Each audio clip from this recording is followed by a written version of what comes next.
Bakit maganda magtrabaho dito sa Hong Kong? Una, malaki ang sahod. Check yan. Kasi dito sa Hong Kong, malaki talaga ang sahod. Pangalawa, may day off. Linggo-linggo yan. Isang beses sa isang linggo. At bukod sa day off, meron pang mga statutory holidays. Ganda yan. Rampa to the max.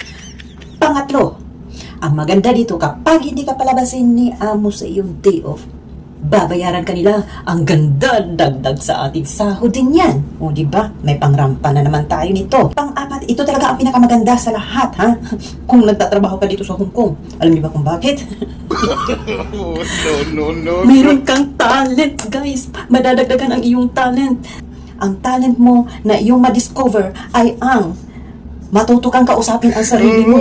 O in fairness, sumasagot pa yan. Ang ending pala, naging angin-angin. Bakit maganda magtrabaho dito sa Hong Kong? Una, malaki ang sahod. Check yan. Kasi dito sa Hong Kong, malaki talaga ang sahod. Pangalawa, may day off. Linggo-linggo yan. Isang beses sa isang linggo. At bukod sa day off, meron pang mga statutory holidays. Ganda yan. Rampa to the max. Pangatlo, ang maganda dito, kapag hindi ka palabasin ni amo sa iyong day off, babayaran ka nila. Ang ganda, dagdag sa ating sahod din yan. O diba, may pangrampa na naman tayo nito. Pang-apat, ito talaga ang pinakamaganda sa lahat, ha?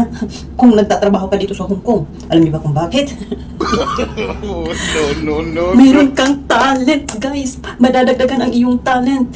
Ang talent mo na iyong madiscover ay ang matuto kang kausapin ang sarili mo. O in fairness, sumasagot pa yan. Ang ending pala, naging angin-angin.